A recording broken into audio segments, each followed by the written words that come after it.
so I don't have Whatever to really you feel, see anything. Whatever you're comfortable with. Yeah. But we are now live. Okay. Good. Hi, this is William Ramsey. Welcome to William Ramsey Investigates. On today's show, I have a very special guest. His name is Joe Szimhart. His last name is spelled S-Z-I-M-H-A-R-T, pronounced Szimhart.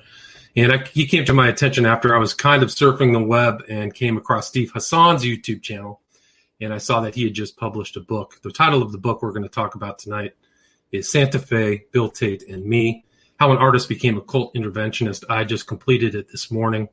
It's a fascinating book. It's chock full of wisdom about alternate religions is a nice way of saying it. You could also categorize them as cults, but Joe has had quite a lot of experience and put a lot of his wisdom into the book. So I'm delighted that he agreed to the interview. Joe, are you there? Yeah, I am. Thanks for inviting me, Bill. It's a pleasure. Awesome. Well, thanks so much. For people who may not have heard of you, can you talk a little bit about what led you to write this book? I mean, I know that's part of what's in the book because it's kind of a memoir, but can you talk a little bit about that, please? Yeah, sure. I started the project almost 10 years ago, and the idea was to answer the question, how did you get into deprogramming? You know, what got you into exit counseling? It sounds like an interesting field, and I thought, you know, it's a part of my life that I wanted to record mainly for my daughters, because it's dedicated to my three daughters, because I wanted to let them know something about what the old man did, you know, in that period of time that I was away from home.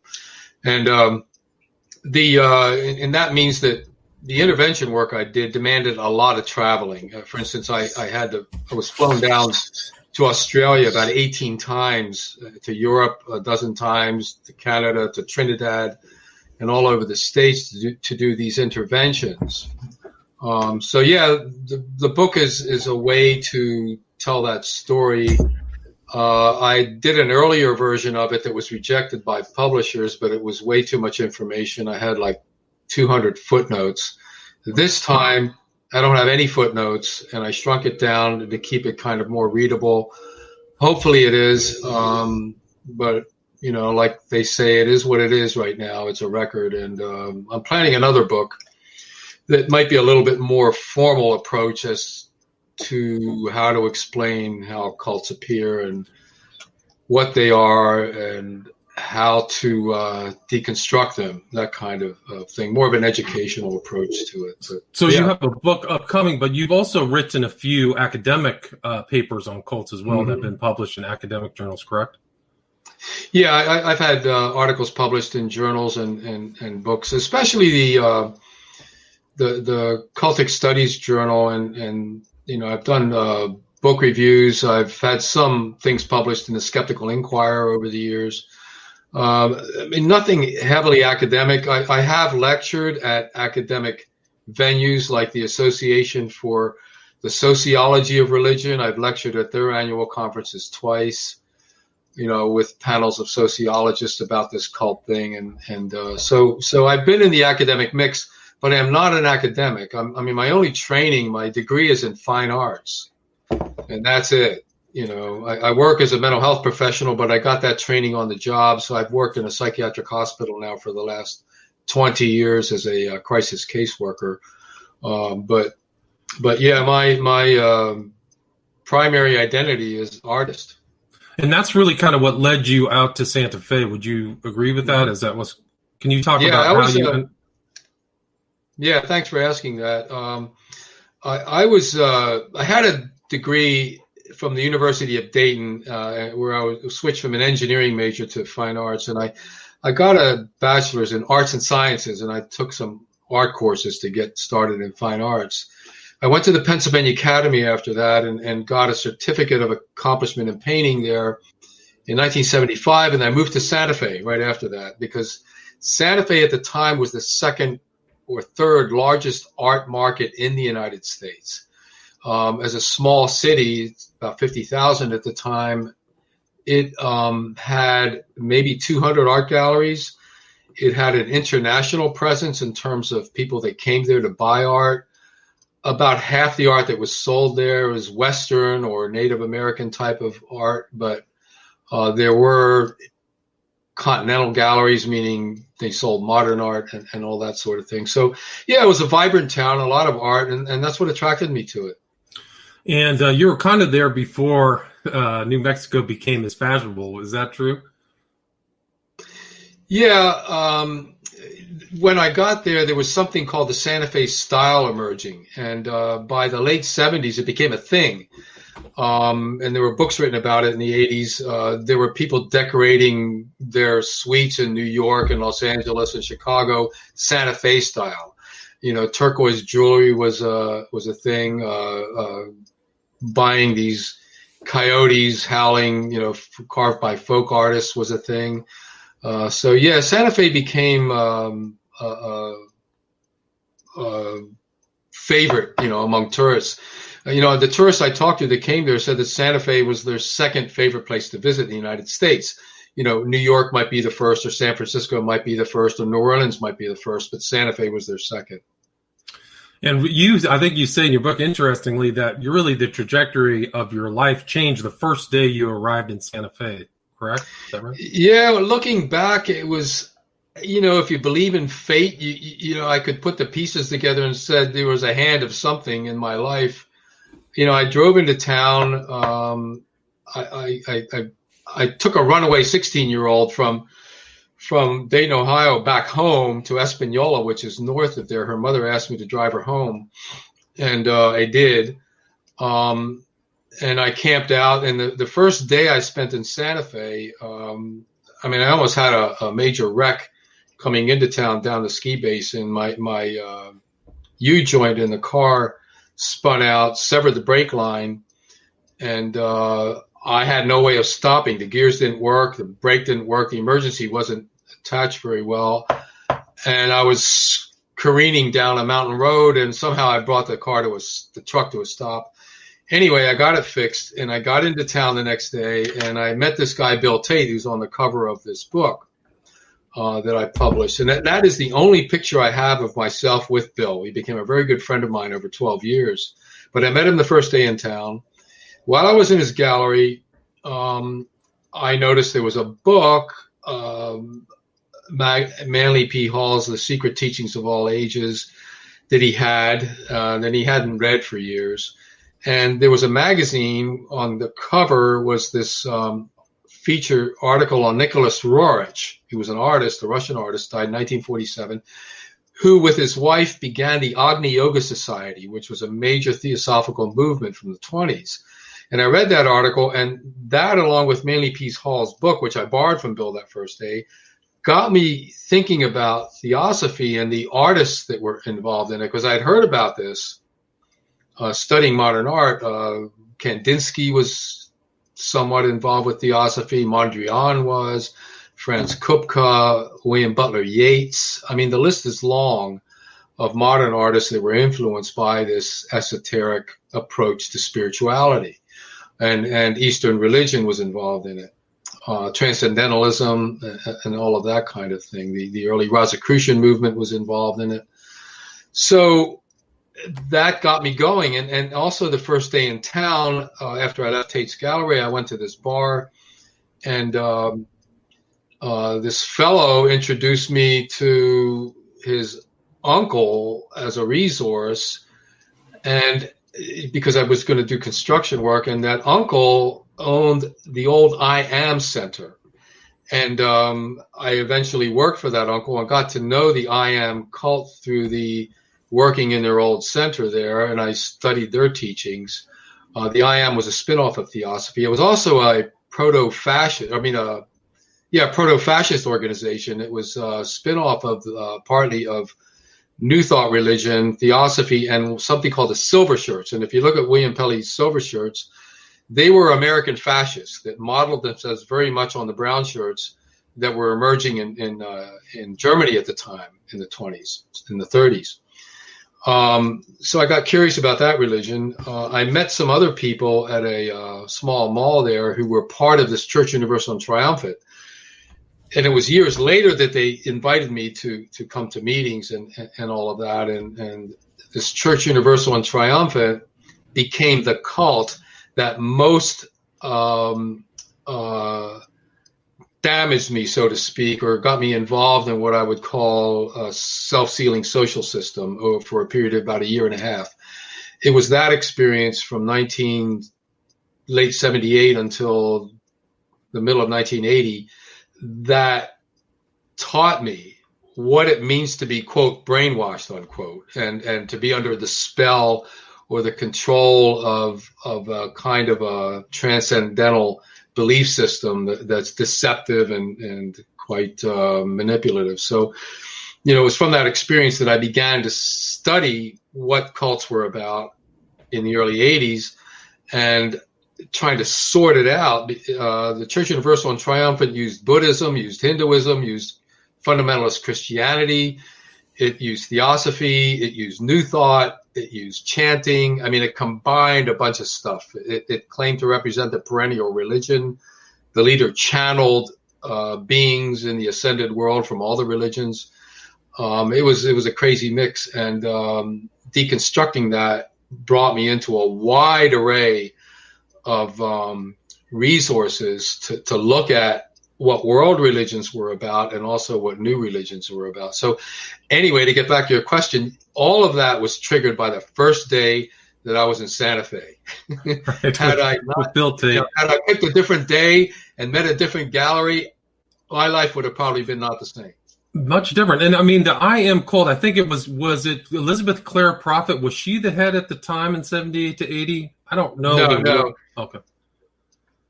But she was the head of a spin-off of the I Am called Church Universal and Triumphant. Okay. And it's also called Summit Lighthouse. So she was the leader of that after her husband died from 1973 until she died, I guess within the last decade or so. Actually, she was the head of it till she developed Alzheimer's and couldn't function. Into the 90s, she was the leader. So the I Am cult that I'm talking about was founded in the early 1930s by Edna and Guy Ballard. And so that's a different group. There was a lot of tension between the I Am and the Church Universal and Triumphant, but the I Am claimed that they were the last group in that line, that no more Ascended Master groups were going to appear after them because they were the true and only one. So that the dozens of Ascended Master groups that spun off of that are considered fake by the I Am movement, including this Church Universal. So I hope that helps explain it. It's a little complicated. I did. When I looked at the Ballards and I saw them, they were in the white kind of suits. They kind of looked like Christian evangelists of that time in a way, but they definitely had some. He thought he was the reincarnation of George Washington, right? Wasn't that?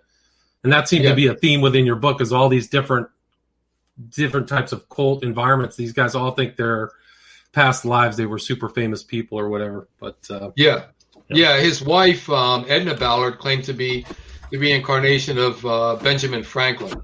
Right, that's right. And so could switch. In other words, you could switch genders in reincarnation. Yeah.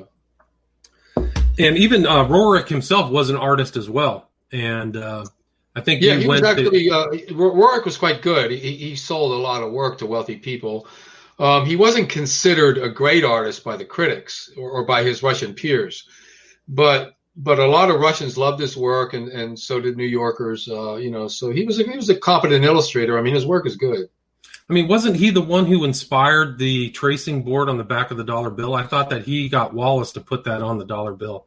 I thought there was some story about that. Yeah, the story goes that he convinced Henry Wallace, who was Secretary of Agriculture under Roosevelt at the time in the 30s, that all-seeing eye on top of the pyramid needed to be put on there.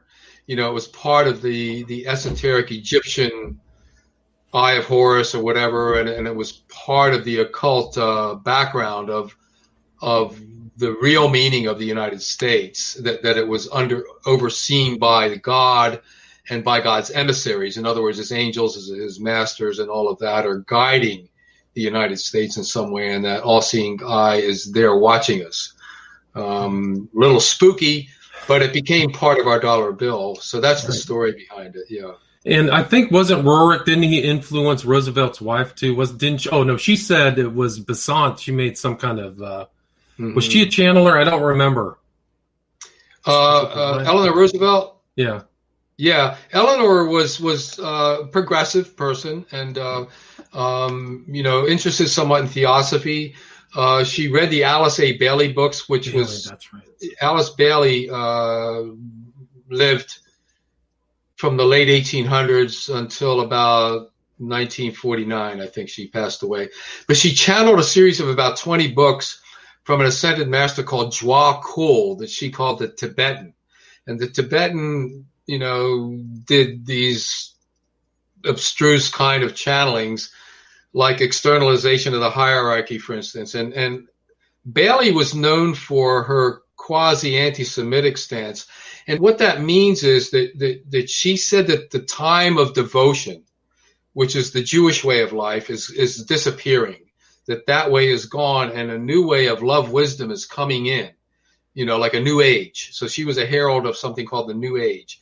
And that old devotional system is gone. So that kind of put her in the anti-Semitic framework. And she wasn't as fervently anti-Semitic, let's say, as Hitler became. That's not what she was about. But she was displacing the time of the Jews, with the way she taught. And so her work was taken up by a lot of New Age progressive people in the United States. And Eleanor Roosevelt would have meetings in the White House, and they would have people like this. A lot of wealthy and high-level politicians are into this esoteric stuff. They've been initiated into like skulls and bones and crap like that, or I shouldn't say crap, but clubs like that. That other people might find silly if you aren't part of it and you understand what all of it's about. But it's all kind of based on Freemasonry and its secret teachings and levels of awareness and all of that kind of culture. So she took Alice Bailey's Great Invocation, which is the central prayer of something called the New Group of World Servers, which functions under Alice Bailey's teachings, and has been a presence of New Group of World Servers in the United Nations.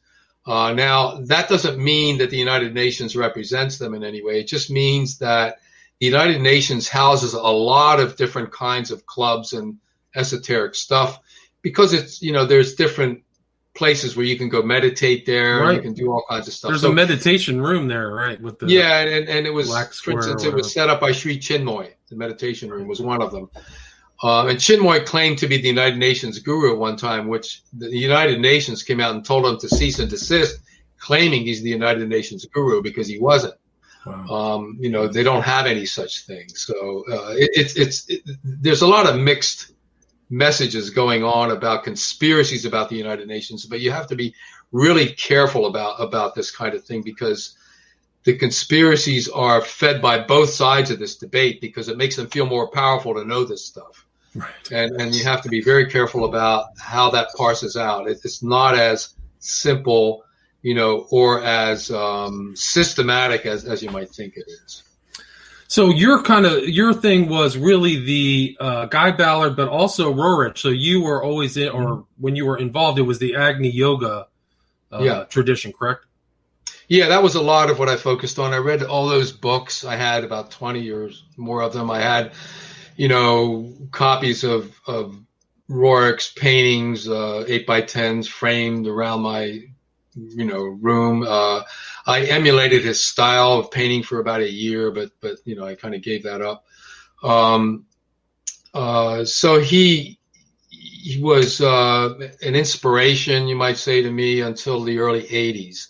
A book came out in 1980 that a photographer in New York turned me on to, called Russian Art and American Money. And by that time I was soured on theosophy somewhat anyway, and got out of the Church Universal cult, and I started looking deeper into it. And when I read Russian Art and American Money, it is a big chapter on Roerich and exposing his relationship with wealthy Americans and why he was banned by the U.S. government from returning to this country, and I looked into the background of that. He apparently didn't pay his taxes on all the paintings he sold, for one. And the other one, the U.S. government hired him to help lead an expedition in 1936 to the Far East in Mongolia to look for plants and seeds that could be useful in the American Dust Bowl in the Southwest, to regenerate the vegetation there, because we had this huge drought back then. The Grapes of Wrath by John Steinbeck was a story about what happened to people during that period. Roerich, on his trip over there, was complained about by the other scientists because all he was interested in was spiritual sites and stuff, and he didn't seem to know a damn thing about seeds and dry things. And the only reason he was there because Henry Wallace, who was a devotee of Roerich, Secretary of Agriculture under Roosevelt, convinced Roosevelt to send him. Right. So they spent all this money on Roerich, and so they said the government soured on Roerich. Henry Wallace got tremendously embarrassed by his relationship with Roerich because the Washington press got a hold of something called the Guru Papers, his letters back and forth to Roerich, which are very strange and, almost QAnon sounding in a way, the way he was writing. And it embarrassed him, and it hurt his campaign to run for president under the Progressive Party. Oh, interesting. And then Roerich set up a center in northern India, in Kashmir area, and later, and never came back to the United States. He was lauded in Russia, however. Yeah. Right. No, you said that there. You showed the picture of him and his wife in their Agni Institute or whatever. But yeah, he there was were also statues. influential. Yeah, he was influential in the States. There was the Roerich Institute in New York. You said you visited that. And I thought it was interesting that he focused on Kanchenjunga, which when you did your world tour, you saw that. But that was also what Aleister Crowley tried to ascend. That was one of his things. So it was. I noticed your background on Crowley. I've read quite a bit about Crowley, but we can talk about that later. I've done anyway. I have done interventions with Crowley-centered cults. Oh, really? Interesting. Yeah. I didn't know that. Well, there's many of them around, huh? We're getting to that after you kind of came out of your, would you call it maybe a New Age phase or a Theosophy phase? I mean, but you were doing I think that the I Am movement, didn't they do the decreeing where they really chant very fast and are supposed to make changes in the world through this kind of esoteric chanting? Yeah. Let me explain that. They called it decreeing. And the idea comes both from the Christian Bible and from Eastern teachings about mantras. Okay, so if you combine those two, in Isaiah 45:11, for instance, it says, "Command ye me according to the works of my hands," and so it's a mistranslation because later translations corrected that. That's only in the Old King James, and the idea that was interpreted by the New Thought religions that came out in the 19th century and by I-Amers is that meant that God was giving us a signal that we could command God's energy. And if we did that in full faith, God would have to fulfill his promise. That's the idea from the Christian slant. So the Christian prosperity gospel is based a lot on that, on those kinds of passages in the Bible. Right. And you still see that going on today. That's a very popular American type of spin on Christianity, the prosperity gospel. Right. The other source is the mantras. And now mantra in its raw translation means to cast a spell.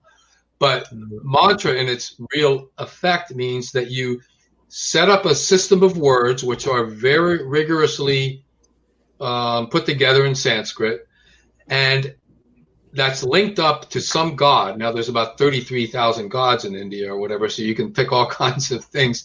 But that energy to link it up to a god and saying the mantra will bring about an effect, whether it's healing, prosperity, retribution on your enemies. I mean, prayer can cut both ways. You can pray for the downfall of your enemy, and you can pray for the uplifting of your soul. You can do all kinds of things with prayer, mantras, decreeing, or whatever.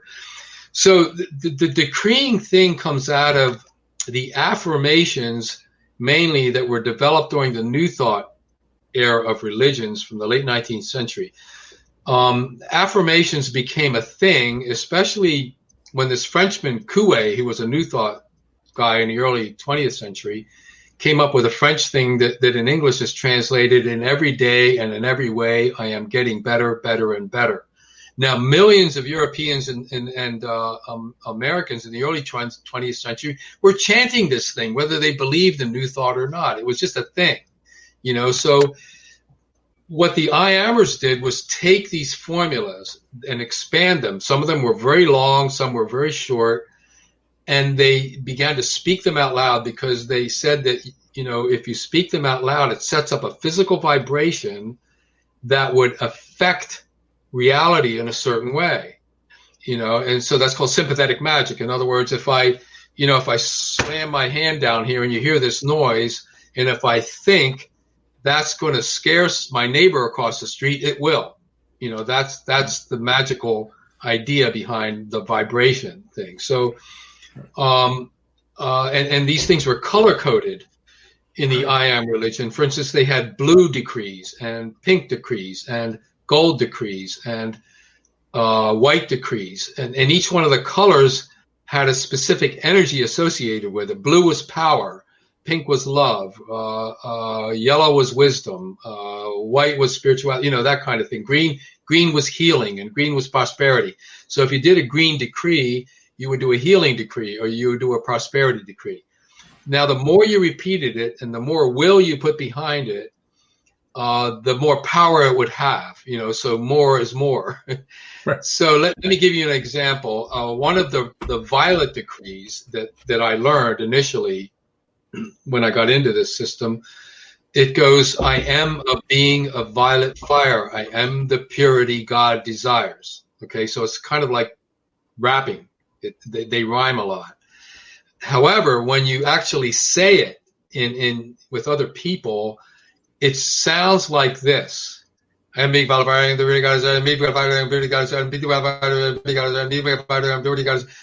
sounds like rapid auctioneering is what the decreeing sounds like.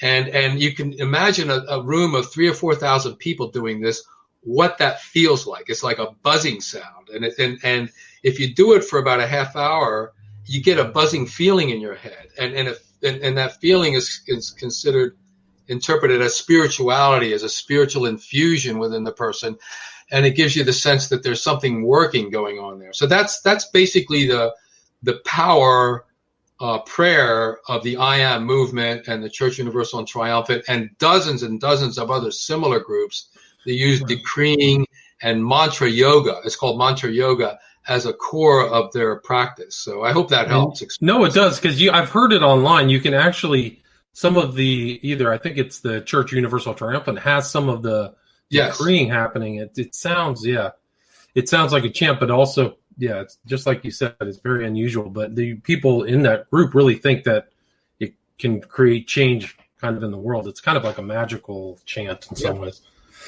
So you kind of became disillusioned, really, you're fortunate in many ways, because you weren't in there for very long. After a couple of years, can you explain how that kind of disenthrallment took place and led to becoming an occult interventionist?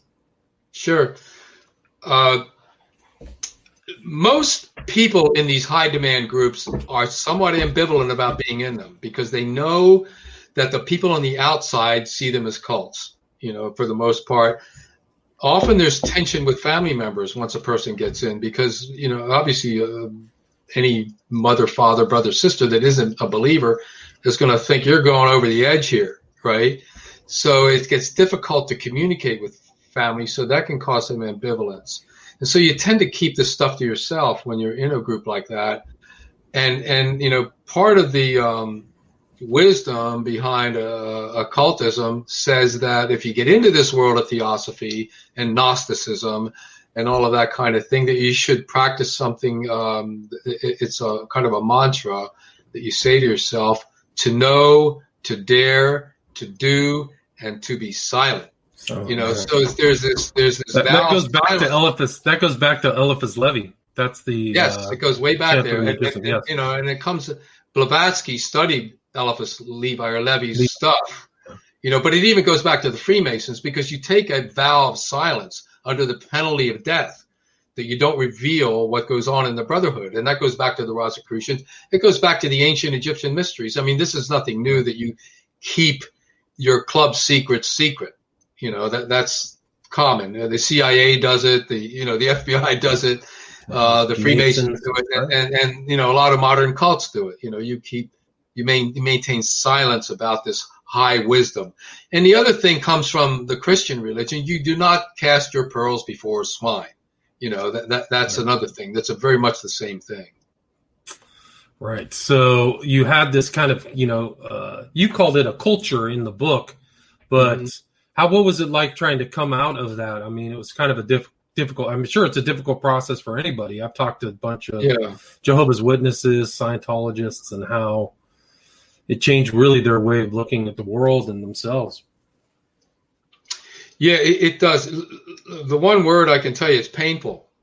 And when you look at the theories behind mind changing, when somebody's strong belief system gets disconfirmed, and they see it, they see evidence for disconfirmation, they go into cognitive dissonance.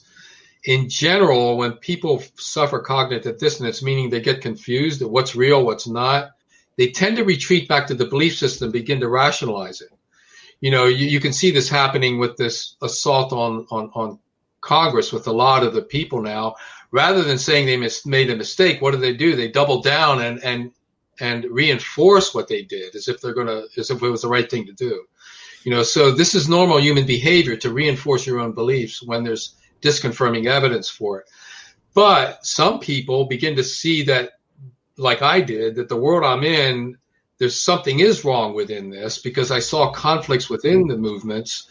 Agni Yoga did not agree with the I Am movement. The I Am movement did not agree with Church Universal and Triumphant. The Alice Bailey movement had a lot of things that were very different about it, and yet they were all supposedly channeling the same ascended masters. You see my point. They were supposed to be unified. They were supposed to represent the perennial wisdom, which was, released to mankind in ancient times, 60,000 years ago or something, which is another bogus idea. But however, that was the concept, that there was a brotherhood of all religions, right, in Theosophy. Yet all I saw was fractured groups that were getting more and more fractured. Almost like in Christianity, you see, 1,600 denominations today. You know what I mean? Yeah. So the idea of one gospel is kind of a myth, but people want to hold on to that, and so I began to fall apart within about this whole thing. My first wife divorced me because I was involved in this, because she said, you're not the man I married. You're different. I was different. I was 24/7 involved in this crazy stuff that I see as crazy now. So I was having panic attacks at night. I was getting up like 4 a.m. with stomach cramps. When I started thinking about leaving this, it was a confusing time to me, because I didn't know if I could trust myself in even doing research. What was fake news? What wasn't fake news? What was real scholarship? What was not? And I had to slow myself down somehow, and I didn't have anyone to turn to at the time.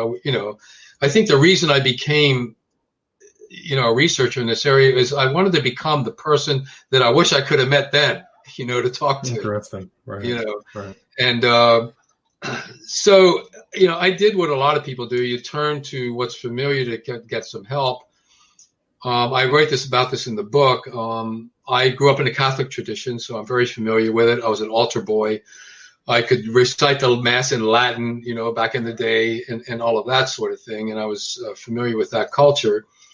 There was a nunnery near St. John's College in Santa Fe that was Carmelite nuns, which you don't see because they're behind closed doors.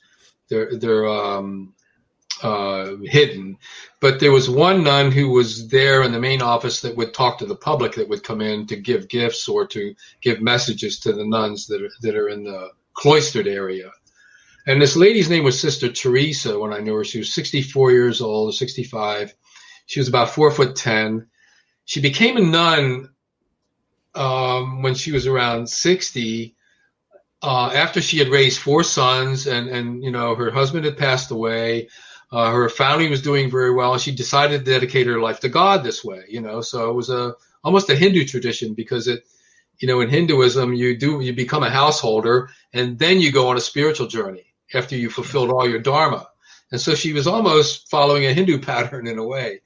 But she was a sweet woman, and I would just stop and talk to her now and then. I even gave her a gift of one of my paintings. And so while I was hiking up on the mountain up there, Sun Mountain, I decided to stop in and talk to her and just unload about this conflict I was going on, the spiritual conflict. She had no idea what I was talking about, theosophy, Rosicrucians, and all this stuff. I was babbling for about 15 minutes. And she just slowed me down and she said, "Joseph, can I pray with you?" And so she did. She just started a normal Christian type prayer, invoking God and the saints as Catholics do, and asked, for help and all of this. And for some reason, I just started crying like hell, when I was there. It just sort of emptied out. And when I left there, I thanked her. And that day, I don't know how to explain this other than it's a psychosomatic reaction. That kindness she showed, I think, just helped me relax inside. And I felt what Mormons might call a burning in the bosom, which I was on fire. My whole body felt heated up. And it lasted hours, and I even took a cold shower for about 45 minutes, just standing in this cold shower, just trying to chill out. And I felt different. The next day, everything settled down. I didn't feel like suddenly joining the Catholic Church again or anything. That wasn't what this was about. It wasn't about Catholicism. It was about some kind of human connection that helped me release this. I needed a relationship, and so I think that's where love is. It doesn't exist as an abstraction. It's always in a relationship. It's in the real time and real world. It's not something you send with cards and stuff, So, but you wrote in the book, that was, I think you use this term often, quoting Wittgenstein, which is the fly figures its way out of the fly bottle. Yeah, she helped me to somehow begin to get out of the fly bottle. In other words, out of that closed system in my head. And after that point, I began to look back at the critical books on theosophy that I had already looked at, but felt different about them. And when I read them and read about a critical book about the I Am movement and others, I was seeing it with fresh eyes, and I was able to absorb and extend the information without feeling guilty or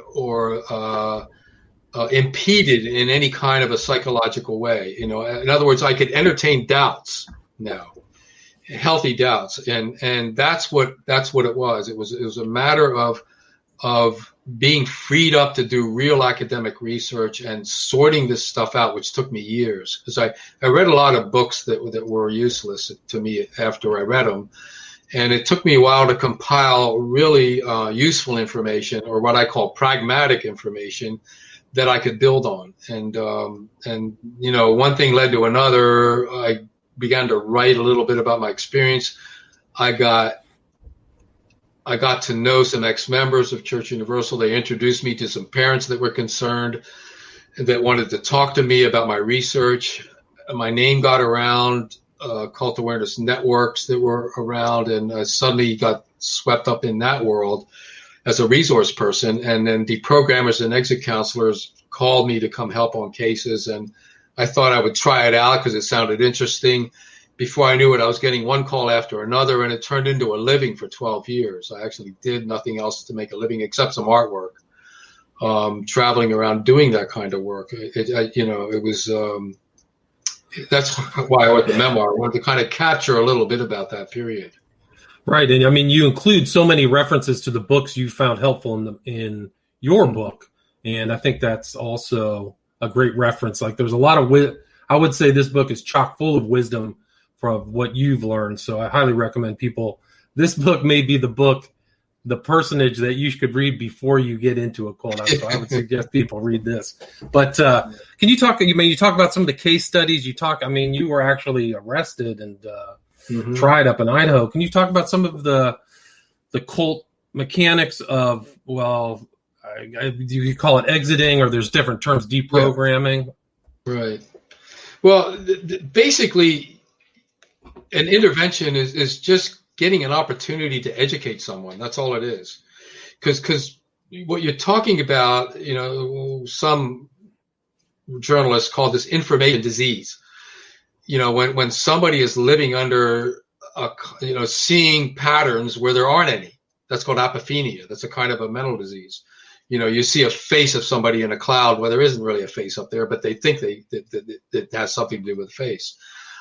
People see constellations in the sky and develop mythologies about them. I mean, we do this all the time. Human beings are pattern-making creatures. We do it to make sense of the world, and sometimes make good sense, and sometimes it's just BS, but we do it all the time. We always look for these patterns.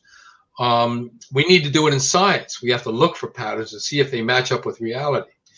Where was that question going? Well, I was just like your approach to interventions. I mean, there was differing approaches. You had talked about this guy who would literally kidnap people and kind of hold them. Was Ted Patrick and a number of others. And I got caught up in that world a little bit. It was part of my career for about 6 years. I would help on cases where someone had been held against their will.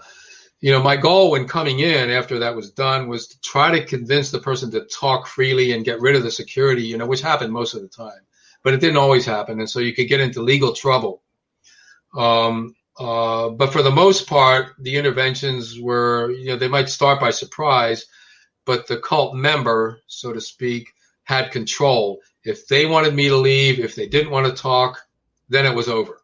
So the skill was to gain rapport and get them interested in information quick enough that the cult member would say, okay, I want to hear what you have to say, but I'm going to give you 2 hours, or I'm going to give you 5 minutes, or, because my parents want me to talk to you, or my wife wants me to talk to you, I'll talk to you for today, and that's it, But then the job of the interventionist was to keep it going, because it usually took several days at least to get enough valuable information out there to reflect on for this brain to begin to shift the neural nets around and see things in a different way. It doesn't happen easily, and it doesn't happen quickly. There's no snapping people out. Now at some point in 10, 20, 30 hours of discussion, sometimes people will suddenly come to an awareness and they begin talking about the group in the past tense.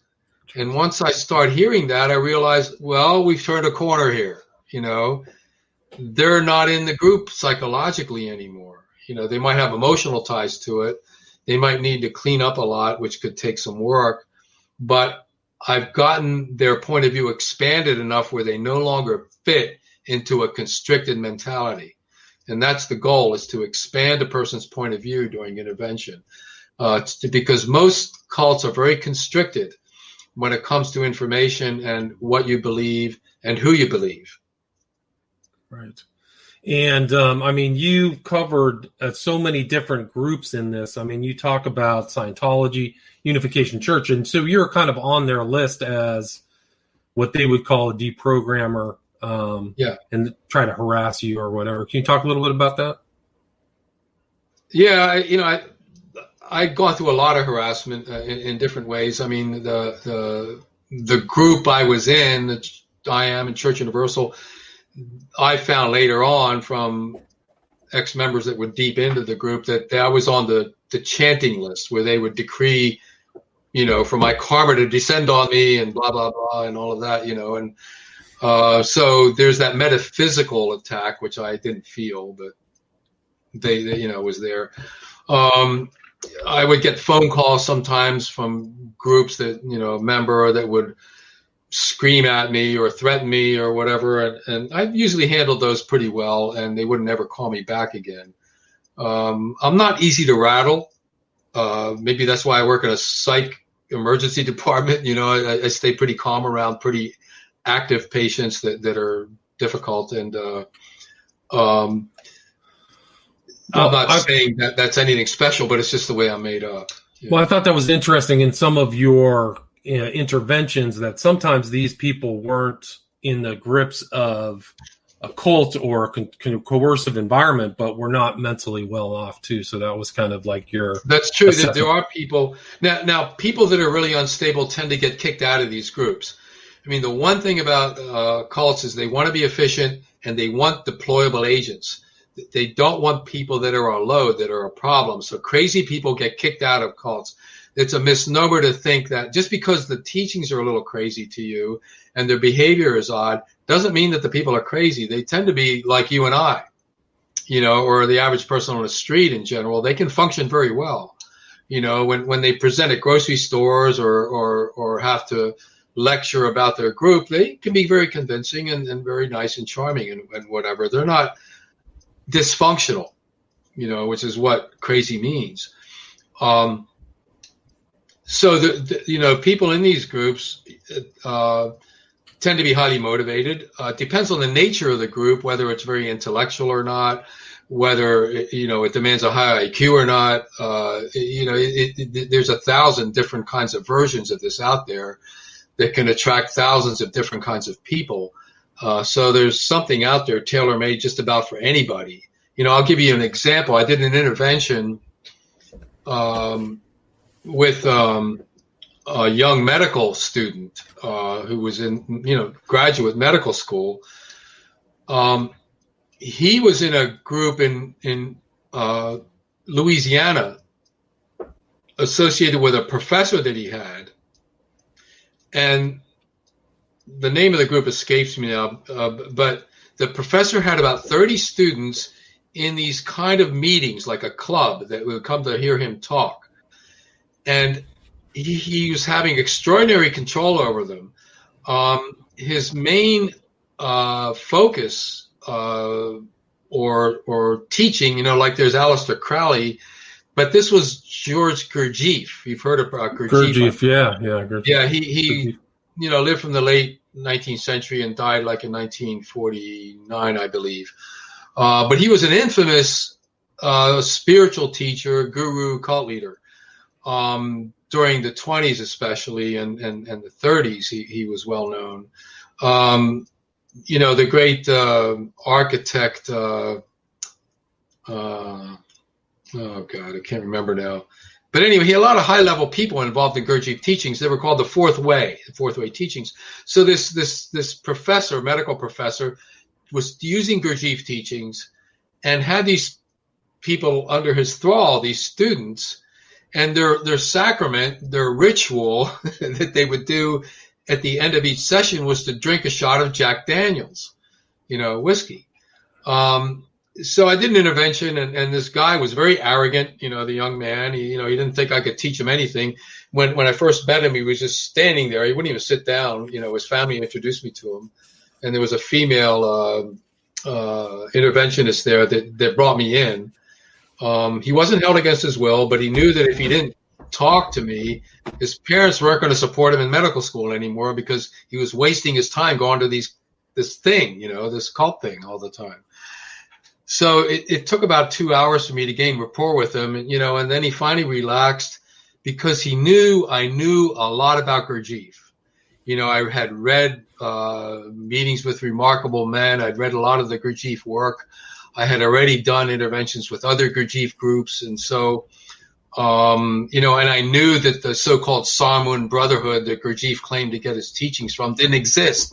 It was like Madame Blavatsky's Ascended Masters or something. It was some bogus Sufi group that Gurdjieff talked about. So, once I began to deconstruct some of that, he got very interested and relaxed, and within about 2 days, he decided that's it. He's not going back to this thing at the school anymore. And I don't know if that group broke up right after that because the word got out that there was this exposure of what this guy was doing. But it didn't last very long. I think it broke apart in the next 5 years or so. And you have a lot of information about a lot of these people that still some have some credibility. Like there's Jay-Z Knight is around. You exposed Blavatsky as a clever plagiarist. Gurdjieff is a clever liar. I mean, you've covered Sai Baba. Like I grew up in Northern California where it was just a hodgepodge of different religions. I knew people who were followers of all kinds of Indian gurus of all different tribes. Guru Ma, I think, was the woman's name, and it was just everywhere. Benjamin Krem is one that was interesting. That I met him twice. I met Krem twice. Yeah. Can you talk a little bit about him, please? Benjamin Creme. He died not long ago. He was an artist in England, Scottish English, and I think he was in London at the time. He was a disciple or a student of the Alice Bailey teachings that we mentioned. It was a form of theosophy. Sometime in the 70s, I believe, he began to get inspired by the being called Maitreya, and he began to channel Maitreya. And Maitreya is the Buddhist tradition, is the coming Buddha, which is supposed to be like tens of thousands of years in the future. But a lot of cult people claim Maitreya is here now, for whatever reason. And Creme was the main one. So Creme taught that Maitreya was the Christ, the avatar of the age that was going to herald the new age coming in. So in 1982, I believe it was, him and his organization took out full-page ads in 4 major newspapers around the world: the New York Times, the LA Times, the London Times, and I think Japan, the Tokyo, I'm not sure. But this was expensive, full-page ads. The Christ is now here. Right, I remember this. I remember. A lot of copy about how he was going to appear, and Benjamin Creme is kind of like as John the Baptist is going to announce him. And he would appear through the clouds, meaning he would come in an airplane, and he would land somewhere and announce himself, but he would have to be accepted by mankind first. And so Creme's job was to convince enough people to accept him so that he could appear, right? And so he went on a lecture tour, and he came to Santa Fe. He lectured at the Sheraton there, and I went to the first lecture he gave in 1982 there. And I remember Creme, he's a white-haired little guy, and he was kind of soft-spoken and, charming in some way. And he talked about all this theosophy stuff and, the coming Maitreya. And, there were about maybe 100 some people in the audience. Halfway through, there were maybe 50 people left. And toward the last quarter of the talk, there were maybe about 30 people left there because they just started leaving because he sounded kind of nutty. But there were some people there that were totally into him and just eyes wide open and glowing and listening. And then what he did was he said he would have Maitreya, the Christ, overshadow him. He would sit there and he would stare into your eyes and allow the light of the Maitreya to come into you. So people were having all kinds of reactions, when he stared at them, and this comes from autosuggestion and suggestion. It's a real common theme in hypnotic relationships, it's been studied before. So he was taking advantage of that, but the people there thought it was a real spiritual thing.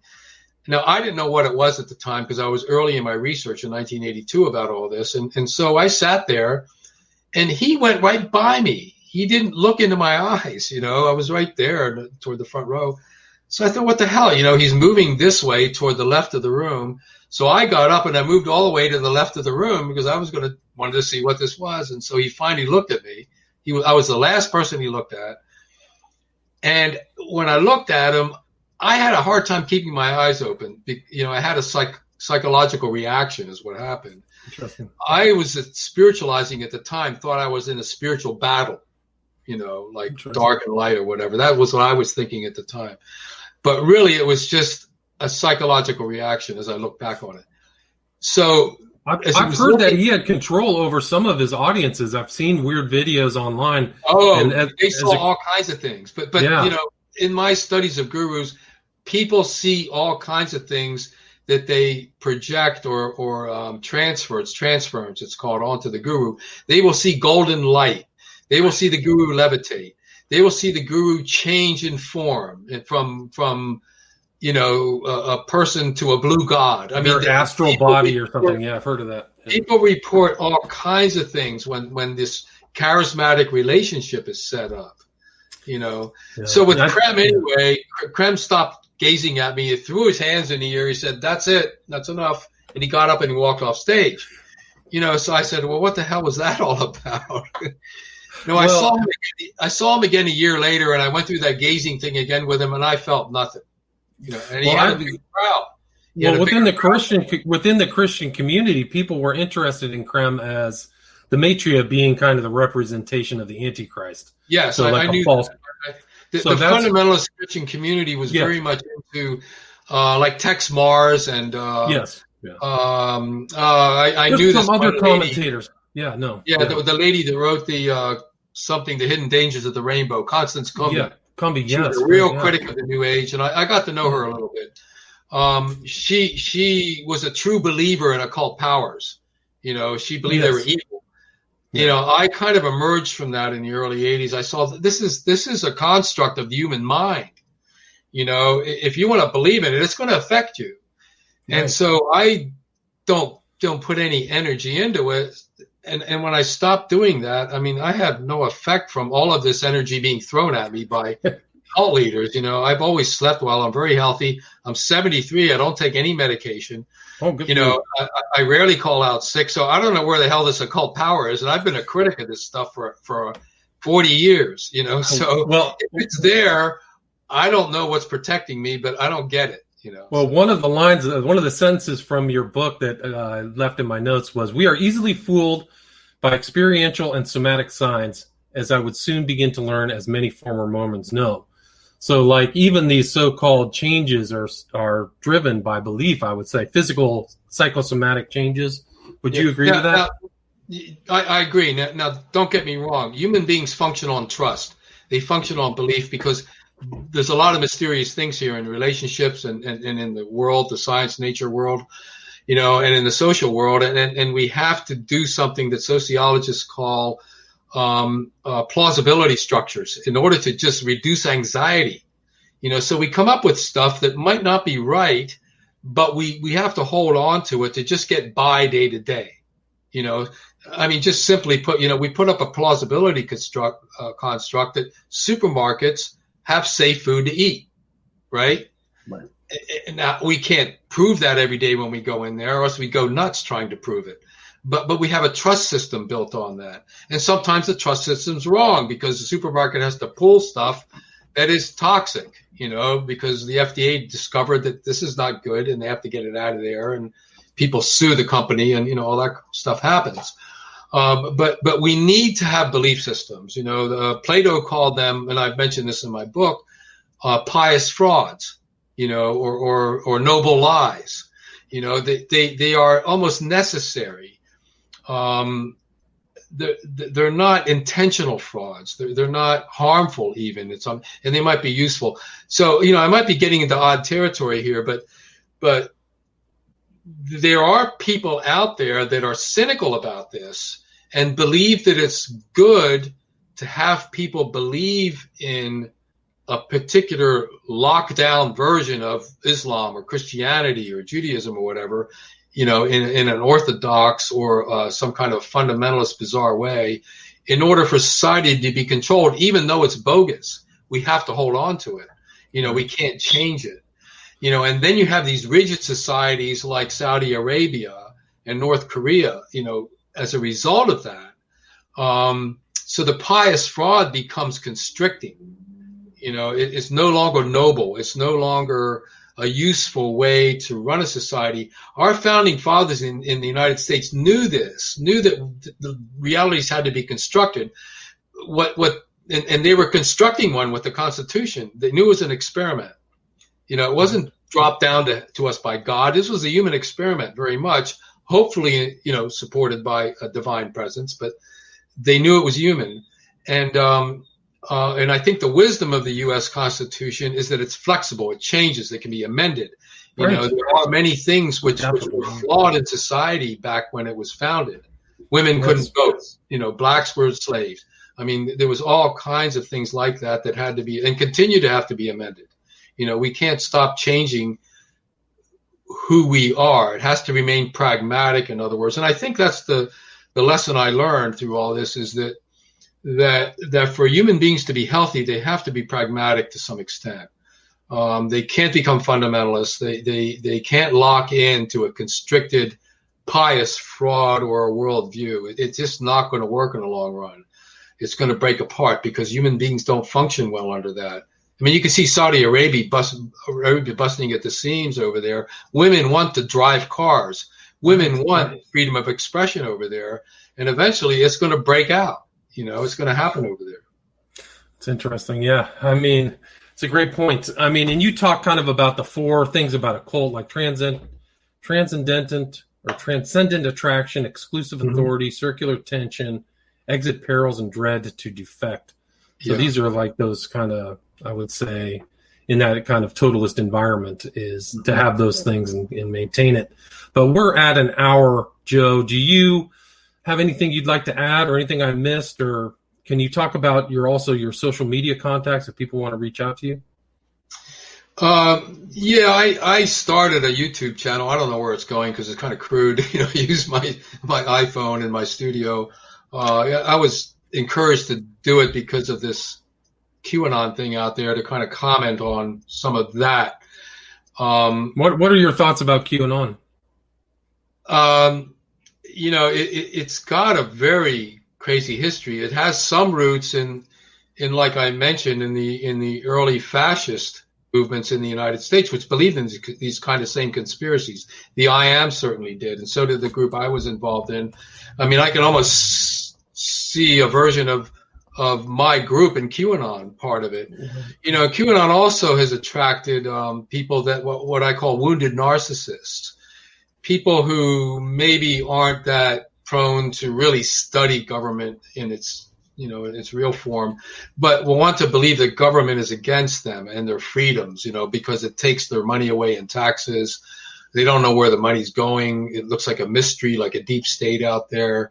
A wounded narcissist is someone that wants to blame other people for their problems, that their lack of accomplishment, their inability to function. And they also believe that their identity is going to be taken away. They're very insecure type people. All narcissists are insecure. So they want to put up walls and they want to keep the immigrant out, or, they want to make it, quote, legal, which means very restricted as to who can come in and out of the United States. They want control of it. They want authoritarian control. That's what a wounded narcissist wants. So I think that if anything, I would encourage people that hear this interview to kind of look into that, see if they have some of that in them and or other people they might know, because most of these people that are involved in this kind of QAnon or whatever basically want to be good citizens. That's the appealing part. They want a better world.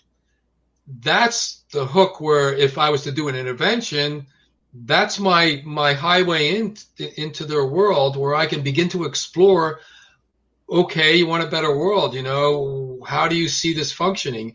And then start helping them through education, deconstruct some of their ideas and maybe improve on how they interpret the government, or how they interpret some of the stuff that's being fed to them through social media that is, completely not true. No, it's fascinating that you say that, because it makes me think like that QAnon, there's these missives that come out almost like from a cult leader. And then you have to really try to, look at the tea leaves or the animal guts or whatever to try to ascertain what its meaning is. And it becomes kind of like people are getting these rushes after trying to understand. And then they're on the inside. And then they're always talking about they're going to prosecute and put these people in jail. And there's 65,000 indictments and nothing ever happened. Nothing really ever happened. So they're creating potential patterns, and people put the patterns together because we are pattern making animals. So they take advantage of that. The people that are into this don't realize they're being taken advantage of. I'll finish off with this. There's a book which I recommend everybody read if they're interested in this, called Brainwashing: The Science of Thought Control by Kathleen Taylor. And it came out within the last decade or so. And there's a section in there called A Traitor in Your Skull, which basically means that our brains can deceive us because if we don't pay attention through judgment, how we're interpreting reality. And so there's a lot of different ways that our better judgments can be bypassed using these techniques of throwing patterns at you or whatever to influence the way you think. It's fascinating to study it. Information is power. If you get the right information, if you get the wrong information, you're going to get information disease, and you're going to be controlled by the disease. And there's a lot of information out, so don't get that disease information. What's your work? We contacted through Facebook too, so you're on Facebook. in as much. So if people want to reach out to you there, and what's the book you're working on? Well, I don't really even have a title for it yet. I'm just beginning to construct it, but it might take me years. Who knows? I have a full-time job, and it's hard for me to find time to write like that. But based on all my notes and all this, I probably want to give a better handle on the types of cults that are out there, to kind of break it down a little bit into a systematic way of looking at this sort of thing, and maybe refine what I said in my memoir about the structure, of how these work, and also just warn people there's always surprises. You might educate yourself. There's one book by Pratt Canis and Aronson called the Age of Influence, and I think that's the title. Anyway, they state in there that to be forewarned is not to be forearmed. I mean, you can study about this, but you can get caught off guard by something that doesn't look like what you read about, and before you know it, you're down the rabbit hole. Right. That's a great point. And you also have a novel as well, Mushroom Satori, right? Yeah. And that's also available. Mm-hmm.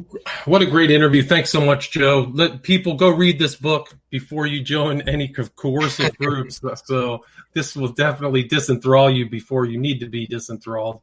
Again, the title of the book is Santa Fe, Bill Tate, and Me, How an Artist Became a Cult Interventionist by Joe Szimhart, spelled Szimhart, published January 20th, 2020. So again, Joe, thank you so much for the interview. Thanks. Pleasure. Thank you, William, and thanks for asking me. All right, take care. Have a great day. Okay, you too. Bye-bye. Okay.